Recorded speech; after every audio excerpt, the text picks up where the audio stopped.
विश्व भर में सबसे अधिक समृद्ध संस्कृत परंपरा का अध्ययन एवं शोध का विभाग दिल्ली विश्वविद्यालय का संस्कृत विभाग, उसमें आप सभी का स्वागत है।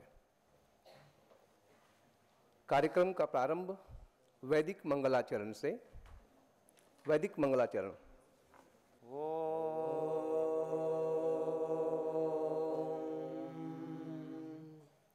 अग्निमीडे पुरोहितं यज्ञस्य देवमृत्विजम् होतारं रत्नधातमम्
मध्यमं सत्रा विश्वस्य परमस्य राजसि न किष्ट्वा गोषु बिन्मते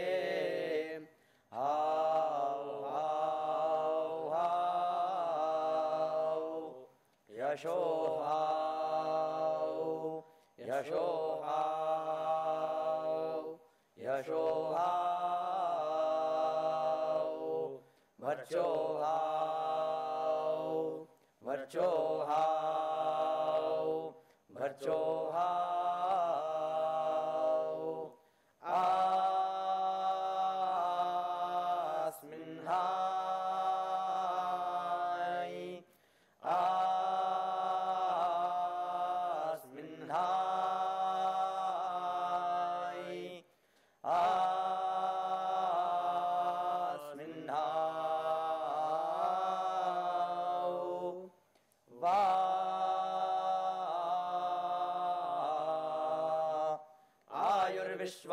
विश्वं विश्वमायुरसि माहि प्रजान्त्वाष्टारधिनिधे यस्मे शतं जीवे मा शरदो वयन्ते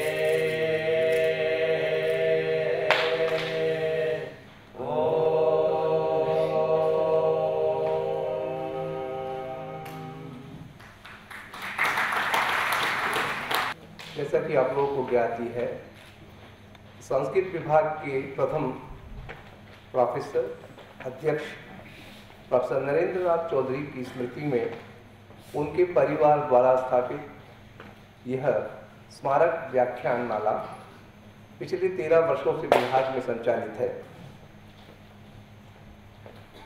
यह विभाग आज पूरी दुनिया में सबसे समृद्ध विभाग संस्कृत अध्ययन का बना हुआ है। उसके आधार रूप में प्रोफेसर नरेंद्र नाथ चौधरी की जो तपस्या है वह मूल रूप से है। वैसे तो यह विभाग इस विश्वविद्यालय की स्थापना के साथ स्थापित होने वाले सबसे पहले विभागों में से है। संस्कृत, पर्शियन, फिलॉसफी, इंग्लिश और कुछ साइंस के विषयों को लेकर पहली जो फैकल्टीज तैयार हुई उनमें संस्कृत विभाग था। बहुत बड़े आर्कियोलॉजिस्ट, संस्कृत के विद्वान, स्टीफन कॉलेज के प्रोफेसर इस विभाग के प्रथम अध्यक्ष बनाए गए मगर जब विभाग पूरी तरह से आर्ट्स फैकल्टी में विभाग के रूप में स्थापित हुआ तो उस समय प्रोफेसर नरेंद्र नाथ चौधरी को प्रोफेसर और अध्यक्ष के रूप में विभाग ने विश्वविद्यालय ने उनको यहाँ नियुक्त किया। उसके बाद से वैदिक दर्शन, व्याकरण, पोएटिक्स काव्यशास्त्र, एपिग्राफी पुरालिपि शास्त्र, धर्मशास्त्र, ज्योतिष, आधुनिक संस्कृत साहित्य, इस प्रकार से विभिन्न 11 जो संस्कृत अध्ययन के शाखाएं हैं उन सभी में यह विभाग हमेशा से कार्य करता रहा है। हमने सितंबर में श्री ओम प्रकाश कोहली जी के मुख्यत्व में कार्यक्रम मनाया था 60 years of excellence in Sanskrit research, जिसमें हमने यह दिखाने का प्रयास किया था कि इन 11 संस्कृत अध्ययन की शाखाओं में पिछले 60 वर्षों में संस्कृत विभाग ने 500 से अधिक PhDs हमने प्रस्तुत किए और इस विभाग के द्वारा तैयार किए गए जो आचार्य थे, PhD थे, उन्होंने पूरी दुनिया में संस्कृत अध्ययन की परंपरा को बहुत को समृद्ध किया। आज इस कार्यक्रम में हमने एक विशेष मिशन लेकर यह कार्यक्रम श्री राजीव मल्होत्रा जी का व्याख्यान रखा है और विषय भी आप जैसा आपको मालूम है एक बहुत ज्वलंत विषय है जिस पर संस्कृत के विद्वानों का ध्यान आकर्षित होना ही चाहिए। उसके विषय में विस्तार से राजीव जी बताएंगे, क्योंकि पिछले व्याख्यान प्रदाता professor Arvind Sharma McGill, professor McGill university Canada ने हमको ये 3 महीने पहले अनुरोध किया था कि राजीव मल्होत्रा एक मिशन के रूप में एक बहुत बड़ा काम अमेरिका में कर रहे हैं, हम संस्कृत के विद्वानों का उनका सहयोग करना चाहिए। और अरविंद शर्मा की सलाह पर ही हमने यह श्री राजीव मल्होत्रा जी को संपर्क किया कि वो आए और ये जो एक ज्वलंत विषय अमेरिका में चल रहा है उसकी तरफ भारत के संस्कृत के विद्वानों का ध्यान आकृष्ट करें। मुझे बड़ा हर्ष है कि आपने राजीव मल्होत्रा को बुलाया, आमंत्रित किया यहाँ, क्योंकि मैं इनको अमेरिका से जानता हूँ। इन्होंने ये तो बहुत बड़ा एग्जीक्यूटिव थे ITT, international telephone and telecommunications के, और इन्होंने खूब कमाया उस समय। तो एक दिन उन्होंने सोचा कि ये मैं क्यों कर रहा हूँ अब इतना पैसा बनाने के बाद। तो उन्होंने ट्रस्ट बनाई अपने सारे परिवार के लिए व्यवस्था करके। उन्होंने शुरुआत की इस लाइन में जो आज वो मशहूर हो गए हैं और उनको अमेरिका में कई लोग उनको राक्षस मानते हैं, परंतु वो राक्षस को ध्वस्त करने के लिए पैदा हुए हैं, ऐसा मैं समझता हूँ। उनकी जो भाषा है वो उन लोगों की जो प्रतिद्वंदी की भाषा है वही भाषा है। आज तक जो पश्चिम में पढ़कर आए उन्होंने जिस भाषा में बोली, हम लोग यहाँ से पढ़कर जो लोग गए वो उनको मुकाबला नहीं कर सके। वो जो उनकी डिबेटिंग रूल्स बनी थी उसमें हम शामिल नहीं हो सके। राजीव मल्होत्रा की विशेषता है कि वो उन्हीं के भाषा में बोलकर उन्हीं को ध्वस्त करते हैं, और इसीलिए ऐसे लोगों को आज ट्रेन करके राजीव मल्होत्रा के सहयोग से हमें ट्रेन करके ऐसे लोगों को और भी स्कॉलर्स पैदा करनी चाहिए जो उन्हीं के इंग्लिश में, उन्हीं के ग्रामर में, उन्हीं के डिक्शन में, उन्हीं के फ्रेजियोलॉजी में बोल करके उनको ध्वस्त करना चाहिए। मैं अपना यानी आभार मानता हूँ कि आपने, मैं यद्यपि अर्थशास्त्री होने के बावजूद, राजनीतिज्ञ होने के बावजूद, आपने यहाँ मुझे इस महान विषय के लिए, इस महान कार्य के लिए एक मौका दिया, मुझे यहाँ उपस्थित होने के लिए और मेरे विचार रखने के लिए धन्यवाद। नमस्कार।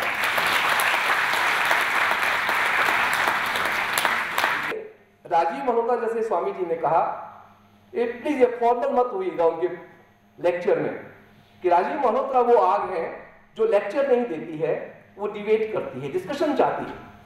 उनका है कि वो 10 मिनट बोलेंगे और 1 घंटा आधा घंटा वो आपसे चर्चा चाहेंगे, आप लोग तैयार हो जाएं उनसे, क्योंकि बहुत गंभीर विषय है। देश के एक बहुत बड़े पूंजीपति ने कई मिलियन डॉलर्स हार्वर्ड यूनिवर्सिटी को देके एक ऐसे प्रोफेसर को प्रोजेक्ट दिया है जो कि संस्कृत को डेड लैंग्वेज मानता है। पॉलोक एक बहुत बड़े स्कॉलर है संस्कृत के, नो डाउट, बहुत बड़े प्रोफेसर है, मगर राजीव मल्होत्रा ने इस बात को चिन्हित किया कि ये वो व्यक्ति है जो संस्कृत को डेड लैंग्वेज मानता है। तो ये बहुत गंभीर विषय है कि पॉलोक के द्वारा तैयार किए जाने वाले जो 300 वॉल्यूम्स हैं उसमें किस तरह से वो संस्कृत और संस्कृति को प्रतिबिंबित करेंगे, वो एक बहुत बड़ा चैलेंज है संस्कृत के विद्वानों के सामने। मैं अनुरोध करता हूं आज के उत्सव पुरुष आदरणीय श्री राजीव मल्होत्रा जी से कि वो आए और अपना जो उनको डिस्कशन करना है, जो इस विषय में हमको जागृत करना है, उत्तेजित करना है, उसके लिए आए श्री राजीव मल्होत्रा जी।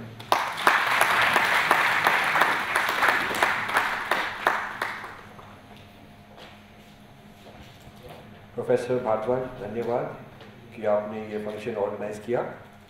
डॉक्टर स्वामी, प्रोफेसर राव, प्रोफेसर त्रिपाठी, मुझे खुशी है कि मैं भी आपके साथ स्टेज पर खड़े होकर कुछ अपने विचार डिस्कस करूंगा।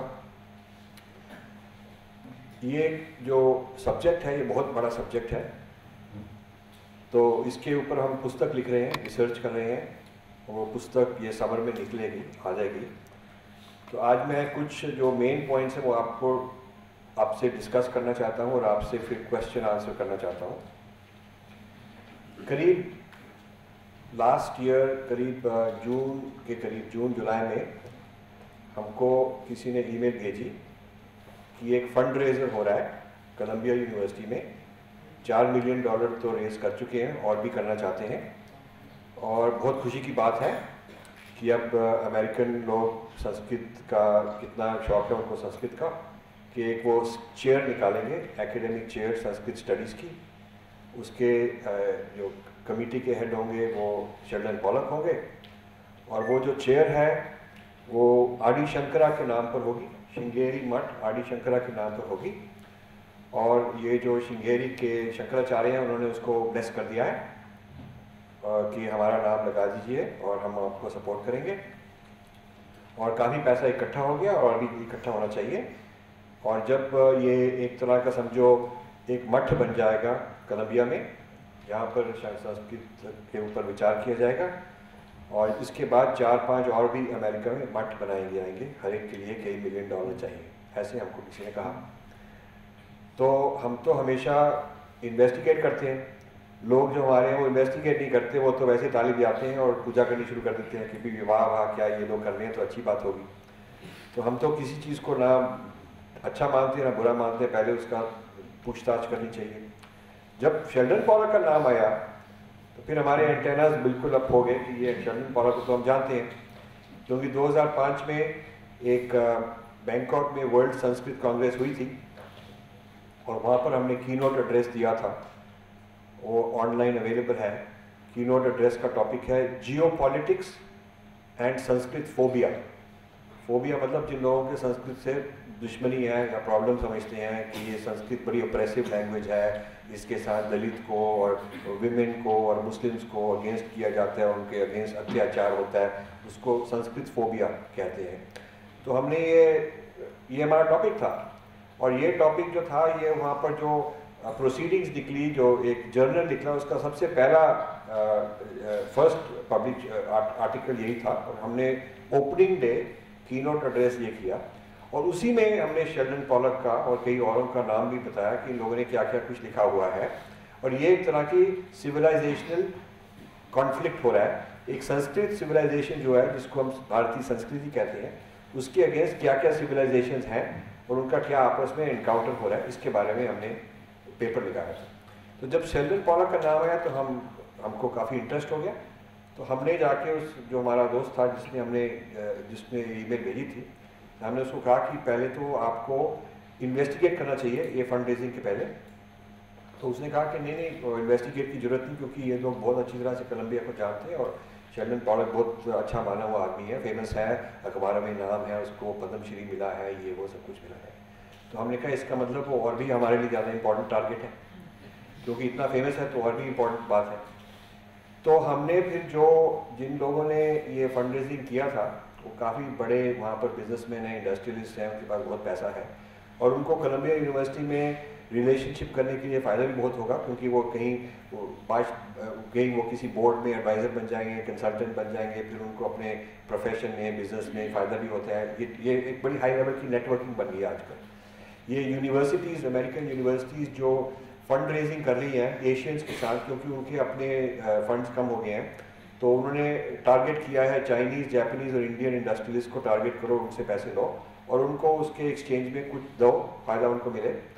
और इसलिए कई लोग इंडियन फंस गए उसमें, और उनको इस चीज जो सब्जेक्ट में, जिस सब्जेक्ट में ये चेयर बनेगी उसके बारे में कुछ नहीं पता, ना ही उनको टाइम है पता करने के लिए, ना ही इंटरेस्ट है किसी की और की बात सुनाओ, क्योंकि उनका एटीट्यूड ये है कि मेरे पास इतना पैसा है तो मेरे को कौन बता सकता कुछ। ये एटीट्यूड है, अहंकार है एक तरह का।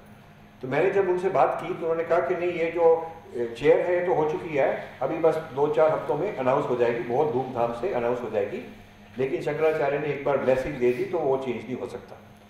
और उन्होंने मुझे ये भी कहा कि ये जो चेयर की जो कमेटी है जो सारा कुछ काम करेगी, ऑर्गेनाइज करेगी, उसमें ये लोग हैं, और एक शंकराचार्य जो आदि शंकराचार्य के जो श्रृंगेरी मठ है उनके जो एडमिनिस्ट्रेटिव हेड हैं उनको भी उन्होंने अपनी एडवाइजरी बोर्ड में लगा दिया। इसका मतलब उन्होंने ठीक काम किया, पॉलिटिकली सब लोग जो चाहिए थे उनको ले आए अपने साथ। तो ये जून जुलाई में ये ऐसे हाल था जब मैंने ये काम शुरू किया, और फिर मैं शंकराचार्य से भी मिल चुका हूँ, अभी उनको मिलने गया था अक्टूबर में, बहुत अच्छी तरह से उनसे काफ़ी 1-1.5 घंटा बात हुई, प्राइवेटली मैंने उनको सारा कुछ समझा दिया, और उनसे मैंने यही रिक्वेस्ट की कि आप थोड़ा डिले कर दो, जब मेरी पुस्तक निकल आएगी तो फिर मेरी बात भी देखना और जो शेल्डन पॉलक लिखते हैं उनकी बात भी देखना, और फिर डिबेट करवाना। फिर हमको कोई इतराज़ नहीं है, डिबेट होनी चाहिए। तो इसलिए हमने ये रिसर्च काम शुरू किया है। अब इस रिसर्च से पता चलता है कि जैसे एक ज़माने में 1600s में रॉबर्ट डी नोबिली आए थे यूरोप से, वो जेज़ुइट थे, और वो इंडियंस को कन्वर्ट करने के लिए वो सैफरॉन कपड़े डालते थे, अपने आप को पंडित कहते थे, उन्होंने संस्कृत सीखी थी, वो बिल्कुल ब्राह्मण की तरह रहते थे, अपनी चर्च को वो आश्रम कहते थे, संस्कृत में बात करते थे, और उन्होंने बाइबल को संस्कृत में ट्रांसलेट किया और ये अनाउंस किया कि ये 5th वेदा है, कि 5वां वेदा एक डिस्कवर हो गया। तो लोग बहुत खुश हुए कि ये लोग, वो आदमी आया, उसने हमारे को 5वां वेदा ढूंढ के दे दिया। इस तरह से वो टीच कर रहे थे। फिर ऐसी चीज़ें होती गई। फिर लेट 1700s में विलियम जोन्स थे। विलियम जोन्स जो थे वो कैलकाटा के, ईस्ट इंडिया कंपनी के कैलकाटा के सुप्रीम कोर्ट के जज थे, और उन्होंने काफ़ी संस्कृत पर काम किया। लेकिन यदि आप गहराई से देखो तो उनकी जो संस्कृत की फिलॉसफी थी वो ब्रिटिश वेस्टर्न हिस्ट्री के अनुसार, वेस्टर्न हिस्ट्री का जो लेंस है उसके थ्रू ही वो देखते थे। अब ऑक्सफोर्ड में एक बहुत बड़ा हॉल है, वो ये जो दीवार है इसके करीब डबल साइज की दीवार है, और जो इस दीवार की हाइट है इससे 3-4 टाइम्स ऊंची हाइट है। इतनी बड़ी दीवार पर एक कार्विंग है, stone carving, sir William Jones and the pandits, ये उसका नाम लिखा है। जब उनकी एनिवर्सरी हुई थी तो वहाँ के रूलर ने, किंग ने आकर उसका इनॉग्रेशन किया था, क्योंकि विलियम जोन्स को बहुत बड़ा मानते थे, क्योंकि ईस्ट इंडिया कंपनी के लिए उन्होंने काफ़ी कुछ किया था।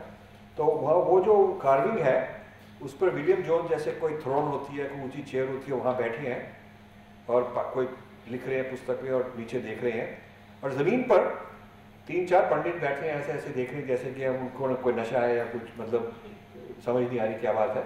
3-4 ऐसे ही पंडित दिखाए हुए हैं, और नीचे लिखा है he gave the Hindus HINDOOS Hindus and Mohammedans their laws. मतलब उन्होंने उनको लॉ सिखाया। तो ये एरोगेंस की तरह की तरीके से उनको प्रेजेंट किया गया। और वो सर विलियम जोन्स जो थे वो पंडित जोन्स भी कहलाए जाते थे।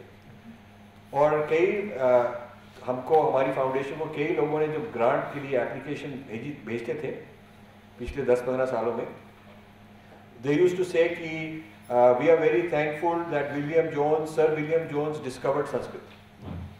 एज इफ हमको संस्कृत डिस्कवर नहीं की गई थी, वही डिस्कवर किया था। तो इस तरह की जो एटीट्यूड है कि जो विदेशी लोग हैं वो ही जानना चाहते, वो ही जान सकते हैं, और उनकी जो दृष्टि है उनके थ्रू ही हम देख सकते हैं, ये हमारे काफ़ी इंफीरियरिटी कॉम्प्लेक्स रहा है। और फिर मैक्स मिलर थे। मैक्स मिलर ने भी काफ़ी ऐसे काम किए, अच्छे काम भी किए, लेकिन हमारी तरफ से किसी ने उनका पूर्व पक्ष नहीं किया और उत्तर पक्ष नहीं किया। जो वो काम कर रहे हैं, वो जो भी ये लोग काम कर रहे हैं, उनका हक है काम करने का। हमारे कल्चर में कोई इतराज़ नहीं कि हमारे से डिसएग्री करे, हमको क्रिटिसाइज करे, उसमें कोई प्रॉब्लम नहीं है, लेकिन हमारे को फिर उसका जवाब भी देना चाहिए, और वो जवाब हमने नहीं दिया। अब ये 16 फरवरी को बेंगलोर में ये मैक्स मिलर भवन ने मेरे को इनवाइट किया है लेक्चर के लिए। तो वो कह रहे थे कि हमको कोई ऐसा टॉपिक दो जो जर्मनी से जुड़ा हो। तो मैंने फिर जर्मन इंडोलॉजी और उसकी क्या क्या खूबियाँ हैं और क्या क्या इम्प्लीकेशंस हैं, वो टॉपिक उनको दिया, और वो बहुत खुश हो गए कि ये तो बड़ी अच्छी बात है, लेकिन उनको पता नहीं मैं क्या बोलूँगा।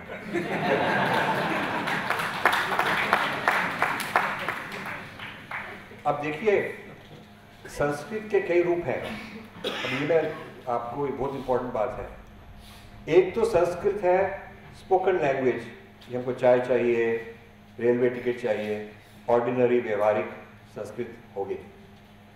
एक है संस्कृत मंत्र।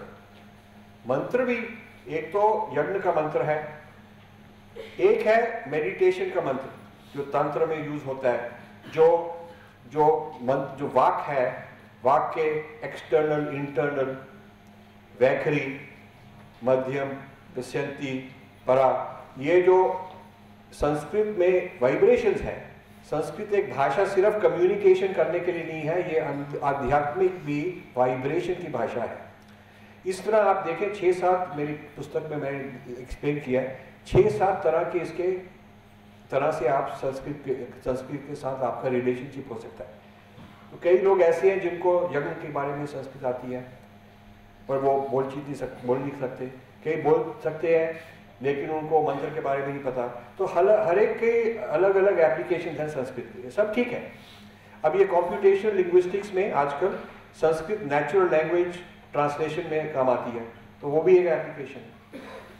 अब जो मेरा सब्जेक्ट है इस पुस्तक में, वो सब्जेक्ट है जो जहाँ संस्कृत को इस्तेमाल किया जा रहा है इंडियन सोसाइटी, इंडियन सिविलाइजेशन में क्या क्या बुराइयां हैं, क्या क्या ऑपरेशन है, क्या क्या एक्सप्लॉयटेशन है, शूद्रा के, ये विमेन के और मुस्लिम्स के, इस तरह के जो ऑपरेशंस हैं इंडियन सोसाइटी में, वो संस्कृत भाषा और संस्कृत लिटरेचर के थ्रू ये खोजे जा रहे हैं। ये इनका प्रोजेक्ट है, ये शेल्डन प्रोजेक्ट का प्रोजेक्ट। उनका प्रोजेक्ट नहीं है जैसे मंत्र है या यज्ञ है या कोई आध्यात्मिक नॉलेज है, वो उनका प्रोजेक्ट नहीं है। तो उनके लिए जो संस्कृत को वो जो रिवाइव करना चाहते हैं कि संस्कृत स्टडीज रिवाइव होनी चाहिए, वो इस प्रोजेक्ट प्लान के लिए, इस एजेंडा के लिए रिवाइव करना चाहते हैं। तो ये लोगों को पता होना चाहिए। लोग तो वैसे ही खुश हो जाते हैं कि आदमी आया, अमेरिका से आया, ये संस्कृत को रिवाइव करना चाहता है, पैसा बड़ा है, यहाँ वहाँ कर रहे हैं, तो अच्छी बात होगी। पर किस रूप से रिवाइव कर रहे हैं और क्यों रिवाइव कर रहे हैं, किस दृष्टि से रिवाइव कर रहे हैं, क्या उनका एजेंडा है, ये तो लोगों ने देखा नहीं। तो ये 40 साल का जो उनका काम है, सिर्फ एक आदमी के बारे में नहीं है, एक परंपरा बन चुकी है। जैसे आपको पता है कि हिस्ट्री में रोमिला थापर और इरफान हबीब ने एक बहुत परंपरा बना दी, और जो उनके स्टूडेंट्स हैं और स्टूडेंट्स के स्टूडेंट्स हैं, वो सारी दुनिया में जो इंडियन हिस्ट्री है वही सिखाते हैं, उनकी दृष्टि से ही सिखाते हैं। और इसी तरह से कई हर एक डिसिप्लिन में परंपरा बन जाती है, और वो जो परंपरा एक बार बन जाए तो वो फिर कई 50 साल तक, 100 साल तक चलती रहती है, मोमेंटम बन जाता है। अब ये एक नई परंपरा बन चुकी है, उनकी परंपरा बन चुकी है। उन्होंने काफ़ी PhDs दी हैं, और काफ़ी वो गौर से मुझे कह रहे थे कि जो उनके PhD स्टूडेंट्स हैं वो दुनिया में बड़ी इंपॉर्टेंट यूनिवर्सिटीज़ में संस्कृत डिपार्टमेंट में उनकी काफ़ी पोजीशन है और वो अपने विचार से उसी तरह की दृष्टि से और लोगों को पैदा कर रहे हैं। तो ये जो इसका मतलब हमको ये चाहिए कि हमारे जो लोग हैं वो उनके काम पर पूर्व पक्ष करें और उनको उत्तर दें। उनको रुकावट नहीं हम करना चाहते, लेकिन उनका जो उन्होंने विचार लिखा है, उनकी कितनी सारी किताबें हैं, हज़ारों पेजेस की किताबें हैं और पेपर्स हैं, वो हम उसका पूर्व पक्ष हम कर रहे हैं और इसलिए हम सहायता भी चाहते हैं कि और भी लोग करें। अब मैं आपको एक दो चीज़ें समझाऊंगा कि उन्होंने क्या क्या लिखा है, क्योंकि फिर आपको क्लियर हो जाएगा आइडिया। एक है ये जो डेथ ऑफ संस्कृत, उनका पेपर है death of Sanskrit. Death of Sanskrit में उन्होंने आर्ग्यू किया, पहला पैराग्राफ तो यही पढ़ना चाहिए, ये अच्छा पैराग्राफ है उन्हीं का opening. In the age of Hindu identity politics brackets में Hindutva, inaugurated in the 1990s by the rise of the Bharatiya Janata Party and its ideological auxiliary, the Vishwa Hindu Parishad, Indian cultural and religious nationalism has been spreading ever more distorted images of India's past. मतलब ये लोग आके India के past को distort कर रहे हैं। अब क्यों, कैसे डिस्टॉर्ट कर रहे हैं? Full stop. Few things are as central to this revisionism as Sanskrit, the dominant cultural language of pre-colonial Southern Asia outside the Persianate order. ठीक बात है। Hindutva propagandists have sought to show that Sanskrit was indigenous to India. मतलब जो लोग कहते हैं कि Sanskrit was indigenous to India, मतलब आर्यन नहीं लाए कहीं से, आर्यन इन्वेडर्स नहीं लाए, इंडिया में ही आई थी, they are Hindutva propagandists and they purport to decipher Indus Valley seals to prove its presence 2 millennia before it actually existed. मतलब जो लोग कहते हैं कि जो इंडस वैली से भी हमारी संस्कृति जुड़ी हुई है, वो भी झूठ बोल रहे हैं, बिकॉज वो तो हमारी संस्कृति तो बाद में शुरू हुई थी। फिर कहते हैं in a farcical repetition, farcical मतलब जैसे कोई मजाक उड़ा रहा है, farcical repetition of romantic myths, European romantic myths, Sanskrit is considered according to the characteristic hyperbole of the Vishwa Hindu Parishad. It is considered the source and sole preserver of world culture. मतलब कोई भी आपको, जैसे शुरू में कई लोगों ने कहा, प्रोफेसर भारद्वाज ने कहा, डॉक्टर स्वामी ने जो कुछ संस्कृत के बारे में कहा, उनके प्रोडक्ट के मुताबिक this is hyperbole, this is chauvinistic, this kind of idea कि it is the Sanskrit is a source of world culture, ये तो बहुत उनके लिए प्रॉब्लम है। The states anxiety, the states anxiety, Indian state उस वक्त, ये उन्होंने लिखा था जब वो बाबरी मस्जिद का प्रॉब्लम हुआ था, तो ये बहुत पॉलिटिकल लोग हैं, Sheldon Pollock is very political, तो उस जमाने में लिखा था कि the states anxiety both about Sanskrit's role in shaping the historical identity of the Hindu nation and about its contemporary vitality has manifested itself in substantial new funding for Sanskrit education. उनको ये बहुत problem है कि ये तो new funding आ रही है संस्कृत एजुकेशन की, and this is all because of nationalism and chauvinism. ऐसा ही it goes on and on. अब ये जो डेथ ऑफ संस्कृत का पेपर उनका था, बहुत बड़ा इंपॉर्टेंट पेपर, उन्होंने आर्ग्यू किया है कि Sanskrit died before the Mughals and before the British, because जो हिंदू किंग्स थे वो संस्कृत को कंटिन्यू इसलिए नहीं कर पाए क्योंकि संस्कृत में अंदर ही इतनी बुराइयां थी, उसमें इतने डिफेक्ट्स थे, क्योंकि उसमें ह्यूमन राइट्स वायलेशन संस्कृत में पड़ी हुई हैं। संस्कृत का जो डीएनए है, जो संस्कृत का जो एसेंस है, तत्व है, वो अब्यूसिव है, सोशल पॉलिटिकल अब्यूसिव है। और वो जो इतने साल उन्होंने चलाते गए वो एकदम गिर गया। And he goes on to say that any criticism of the Mughals for playing a role is totally false and should not happen, because Mughals did not do anything to harm Sanskrit. In fact, many Mughal kings, many Muslim kings tried to help revive Sanskrit, but the Hindus would not cooperate. This is his point. And then he says that British also cannot be blamed, because British actually did a lot to revive Sanskrit, but the Indian people were not interested as well. So this is one example. उनकी theory ये है, उनकी rise and fall of Sanskrit theory है कि बुद्धा के पहले Sanskrit was only used for Vedas. Sanskrit का कोई और काम नहीं था, it was only used for Vedas. और वेदास सीक्रेट थे, ये सिर्फ ब्राह्मण का काम था और बाकी लोगों को अलाउड नहीं था। और ये एक तरह का मैजिक था। वैदिक यज्ञ एक तरह का मैजिक है जिसके साथ वो हिप्नोटाइज करके लोगों को कंट्रोल कर सकते। और ये जो संस्कृत वो प्रोपिगेट करते जा रहे थे, ही कॉल्स इट हिम्नोलॉजी, जो मतलब जो चांट करी जा रही है पर कोई मीनिंग नहीं है, कोई सेंस नहीं है। और वो कह रहे हैं कि it was impossible to be creative with this in this mode, क्योंकि जो अल्टीमेट रियलिटी है जिसको हम परमार्थिका कहते हैं, उसको शेल्डन पॉलक नहीं मानते क्योंकि वो नास्तिक है और एक तरह के चर्वक टाइप आइडियोलॉजी है। इसे चर्वक पंडित, ठीक है। तो चर्वक पंडित हैं, तो हमारे पास भी चर्वक पंडित थे, कोई बुरी बात नहीं, हम उनको जवाब दे सकते हैं, लेकिन हमको जवाब देना चाहिए। उनको हम ब्लॉक नहीं कर रहे, बैन नहीं कर रहे, ऐसे कुछ नहीं कहना चाहते, लेकिन जो कुछ भी कह रहे हैं हमको ये नहीं चाहिए उनको आंखें बंद करके उनकी पूजा करो, हमको उनकी बातों को पढ़कर पूर्व पक्ष करके उनका जवाब देना चाहिए। तो वो चर्वक टाइप उनकी आइडियोलॉजी है। तो वो कहते हैं कि बुद्ध के पहले ये सिर्फ अब्यूसिव लैंग्वेज थी, और वो पूर्व मीमांसा से एक तो श्लोक निकाल कर पूरी तरह से वो समझाते भी नहीं है, पूरी अच्छी तरह से उन्होंने एनालाइज भी नहीं किया, और उससे वो प्रूव करते हैं, क्लेम करते हैं कि ये लैंग्वेज जो थी और ये जो वेद था, इसमें सोशल ऑपरेशन ही मेन उसका आइडिया यही था कि लोगों को कंट्रोल करो।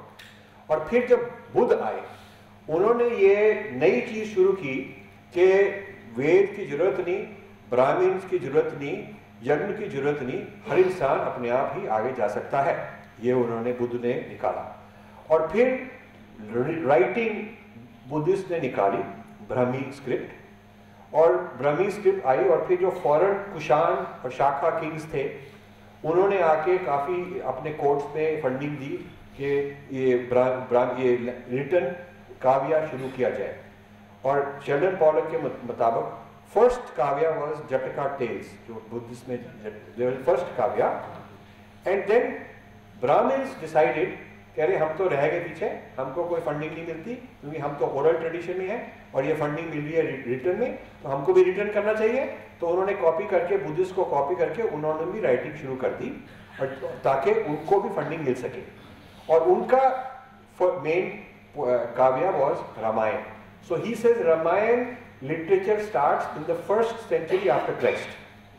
1st century after Christ is the date for Ramayana according to Pollock. So उन्होंने डेट्स भी एडजस्ट किए हैं, और जो हमारे शास्त्र हैं, जो भी मेजर टेक्स्ट हैं वेद के अलावा, वो सब आफ्टर बुद्धा डेट उन्होंने इस्टेब्लिश किया है, ताकि ये वो प्रूव कर सकें कि ये सब बुद्धिज्म का ही इन्फ्लुएंस है, जो फिर ये ब्राह्मण्स ने उनको कॉपी किया। तो इसी तरह से, और फिर वो कहते हैं कि ये जो रामायण है ये क्यों निकाली, रामायण इसलिए निकाली क्योंकि अब ज़माना बदल गया था, अब सब लोग पॉपुलर चीज़ें सुनते थे, जटका टेल वैसे जो थी, कई तरह के काव्य आ रहे थे, तो उनको चाहिए था कि ये जो वेद में जो ऑपरेसिव लैंग्वेज है, ऑपरेशन है, सोशल ऑपरेशन है, ये कोई पॉपुलर तरीके से भी स्प्रेड फैलाई जाए।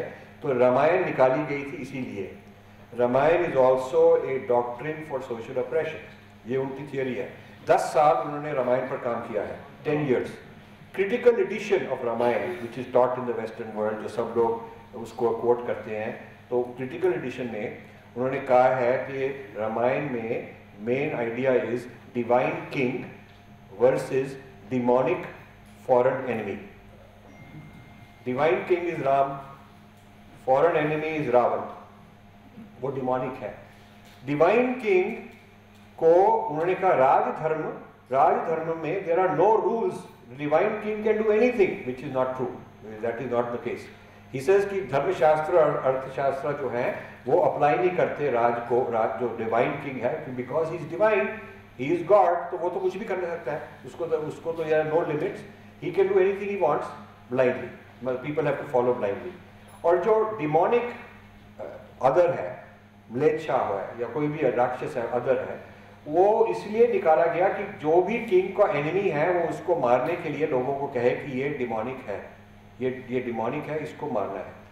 तो फिर देन ही सेज कि ये जो रामायण थी, it was not important in the public until the 12th century। ये भी देखिए, until the 12th century it was not very important, and there were no big temples and there were no big public structures for Ramayana. It started in the 12th century because the Turkish armies come and Hindu kings need a story to say we are the divine king and they are the demonic enemy. So they bring Ramayana as the story to fight the Turkish kings. So from the beginning it has been purposely a strategy to vilify Muslims. ये उनकी बात है कि the vilification of Muslims, कि Muslims और दुश्मन है, is because जब टर्क्स आए तो उनको राक्षस समझा और अपने जो हिंदूज हैं उनको, जो हिंदू किंग्स हैं उनको डिवाइन किंग समझा, और उसी ज़माने से कई टेम्पल्स बने, कई ऐसी चीज़ें बनी। Now I talked to somebody in Archaeological Survey of India कि आपके पास बिफोर 12th century कोई एविडेंस है राम के किंग्स, रामायण की पूजा, रामायण के temples, and they have given me list of 30-40 big Ramayana things long before Turkish came. So I have lot of उत्तर, lot of examples of response to what he is saying. तो फिर वो कह रहे हैं कि जो 12th century में ये टर्क्स के अगेंस्ट किया गया रामायण यूज करके, वो ही चीज अब बाबरी मस्जिद में अयोध्या में मुस्लिम्स के अगेंस्ट की गई। So this is his theory. He starts with के वेदास में ऑपरेशन है, वैदिक ऑपरेशन फिर वो रामायण में चला गया, रामायण में एक बार चला गया तो बड़ा पॉपुलर हो गया, और वो पॉपुलर रामायण जो है वो किसी भी, जब भी उनको जरूरत पड़े, हिंदूज को जरूरत पड़े कि किसी के अगेंस्ट कुछ युद्ध करना है और लोगों को अपनी तरफ लाना है, तो रामायण के साथ वो उसको डिमोनाइज करके उसके अगेंस्ट लोगों को मोबिलाइज कर सकते हैं। और ये मोबिलाइजेशन टर्क्स के ज़माने भी हुई और अभी बाबरी मस्जिद में भी हुई। So this is his analysis, very open about it. और मुझे ये I am surprised that nobody has studied this, nobody has interested. किसी ने भी उनको जाके ये कभी सवाल जवाब के लिए कभी चैलेंज नहीं किया। And I am not a professional, आप लोग प्रोफेशनल हैं। हमारे कंट्री में कितने संस्कृत स्कॉलर्स हैं, कितनी कॉन्फ्रेंसेस हैं, उनको बुलाया जाता है, उनको कितना कुछ आदर मिलता है, अवार्ड मिलते हैं, कितना कुछ किया जाता है। कभी ऐसी बातचीत किसी शुरू ही नहीं की। तो I am not saying I am right and he is wrong, I am saying I have अधिकार, I have right to answer, to question him, to debate him, because हमने जो कुछ निकाला है वो that is not very correct, हमारे अनुसार ये बात ठीक नहीं है, तो उनको ये जवाब देना चाहिए। सो इस तरह से उनके पास बहुत सारे, उन्होंने कई हज़ार पेजेस लिखे हैं, तो हमने करीब 2-2.5 हज़ार पेजेस पढ़े हैं डिटेल में। और उनकी जो स्कॉलरशिप है बहुत हैवी कॉम्प्लिकेटेड लैंग्वेज है, उसको कई बार पढ़ना पड़ता है और फिर कई लोगों से बातचीत करके समझना पड़ता है कि ये क्या मतलब है, क्या कह रहे हैं। तो उसके बाद हमने काफ़ी कुछ, अभी करीब 300-400 पेजेस का उनका जवाब हमने तैयार कर लिया है और इसकी हम एक पुस्तक निकालेंगे। अब फाइनल पॉइंट मैं आपको बताना चाहता हूँ कि उनकी जो थ्योरी ऑफ काव्या है, उसके मुताबिक ये 11th सेंचुरी में किंग भोजा ने काव्य शास्त्र जो लिखा, that is the theory of काव्य।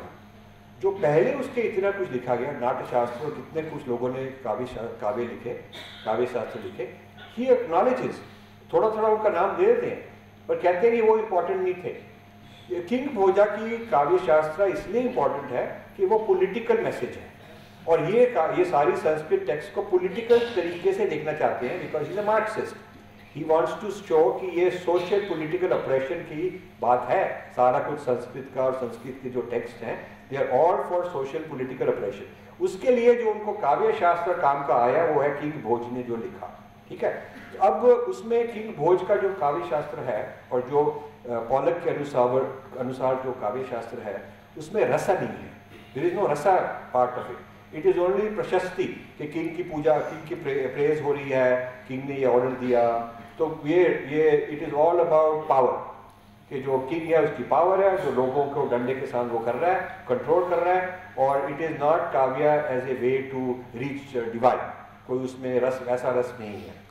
तो ये हमने करीब, जब हमने ये पहले ईमेल्स भेजे पिछले अगस्त सितंबर के, हमको ये चिंता है, हमने एक पुस्तक लिखनी है और हम ये I am not happy with this, तो I got email from Sheldon Pollock कि can we sit down and have a dinner, can we have a coffee, can we discuss. हमने कहा आ जाइए, तो वो प्रिंसटन आ गए, तो हमने 3-4 घंटे बैठकर एक कॉफ़ी जगह में बैठकर बातचीत की।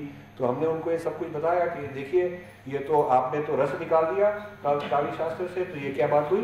तो he was at that time he was saying हाँ मैं तो बड़ा कुछ, he was not very clear. अभी आई गॉट ईमेल कि you will be glad to know I am writing a new book called Rasa. Rasa, हाँ। अब देखिए he want to be covered कि भी, ताकि जब हम क्रिटिसाइज करेंगे तो वो ये भी कह सकेंगे कि मैंने भी लिखा हुआ है रसा के बारे में। आप क्या कहेंगे, मैंने भी तो लिखा हुआ है। लेकिन वो जो उन्होंने थोड़ा सा इंट्रोडक्शन भेजा अपनी पुस्तक के बारे में, उसमें बहुत इंपॉर्टेंट पॉइंट लिखे उन्होंने। उसमें लिखा है कि in 2011 Columbia University we invited Professor Radha Vallabh Tripathi to come and teach courses for a couple of semesters, and Professor Tripathi taught course on rasa, and that is when I first time appreciated rasa. So I'm writing a book. Now there are two, this is very good ammunition for me for two reasons. Firstly, somebody of such high stature who's been writing as a great authority until 3 years ago did not know rasa, and he's writing theory of kavya. This is very strange. But second point is even more interesting. His own admission that his prior work he did not know rasa, means that now he should void and negate his prior work. He should say कि पुराना जो काम था वो गलत था, मेरे को दोबारा शुरू करना पड़ेगा. He has to say that. So हमारा जो शास्त्रार्थ है ये बहुत टेक्निकल और डिटेल का है. अब ये सिर्फ एक आदमी के साथ लड़ाई नहीं है मेरी. I don't want to waste my time by one man here there. वो जो टारगेट है जो बहुत इंपॉर्टेंट है, बहुत इंपॉर्टेंट है. अब देखिए नारायण मूर्ति बिलियनियर हैं, his son Rohan Murthy is the successor. Rohan Murthy has started a library of Murthy classics, and Sheldon Pollock is editor in chief. तो उनको millions of dollars मिल चुके हैं, और वो 5 वॉल्यूम्स अभी उन्होंने जयपुर लिटरेरी फेस्टिवल में और दिल्ली में एक फंक्शन में, बेंगलोर में, मुंबई, सारी इंडिया जाकर उन्होंने लॉन्च किया. बहुत धूमधाम से बड़ा कुछ लॉन्च किया.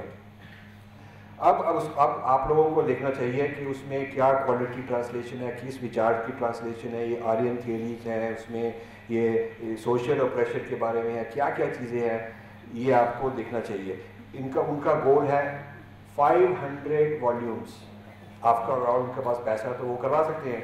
500 volumes, they will be subsidized not to cost more than 300 rupees in the paper bag and sold in every railway station and put in every school.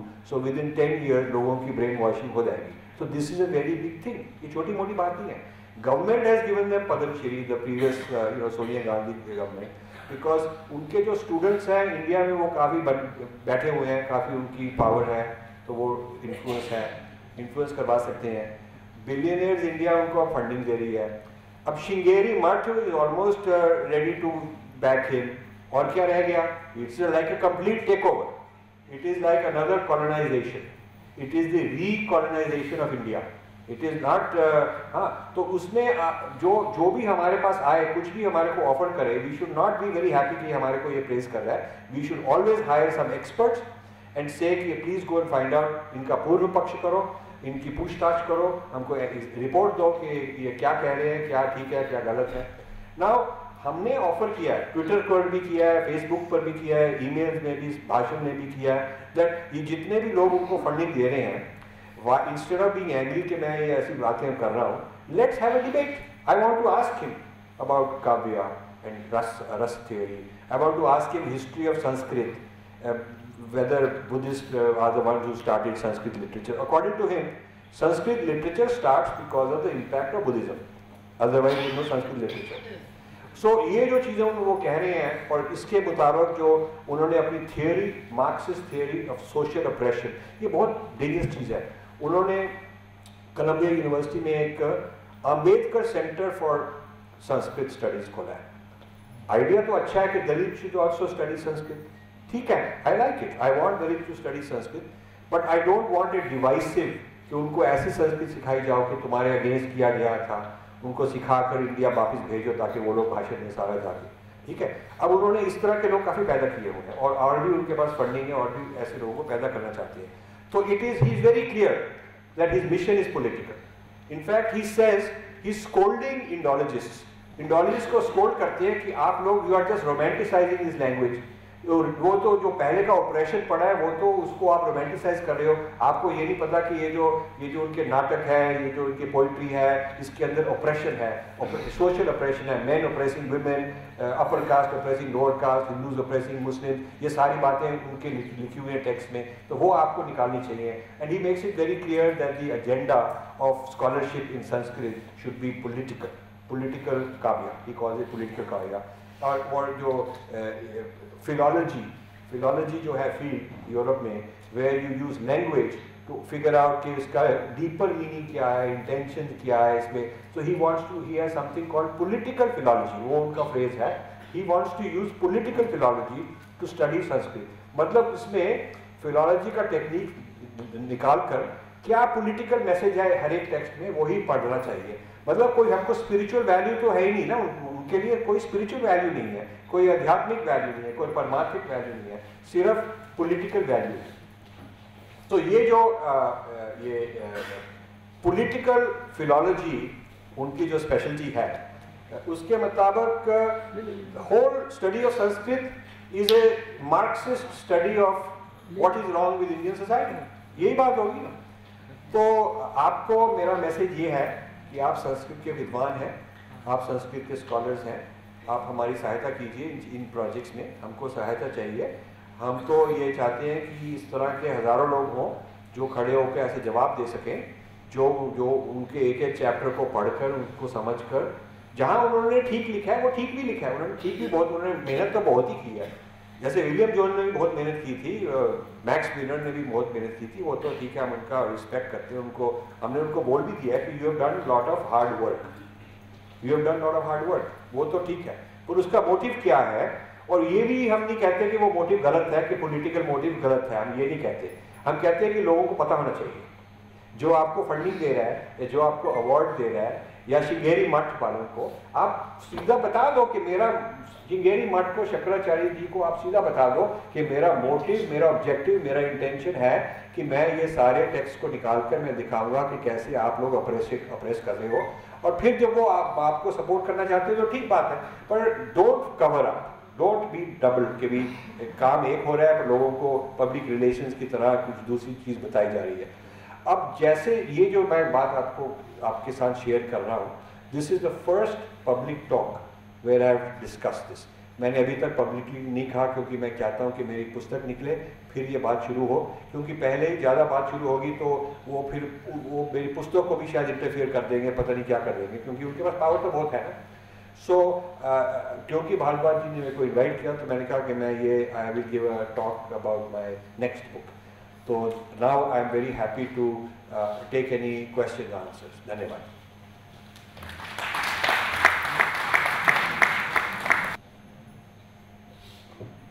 ओम श्री गुरुभ्यो नमः.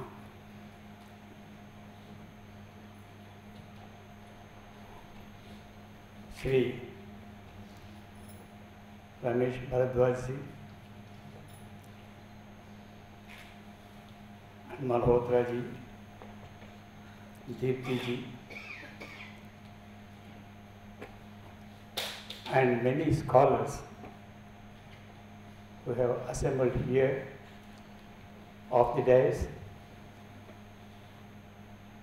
the research scholars, students, of this great university. I call this a great university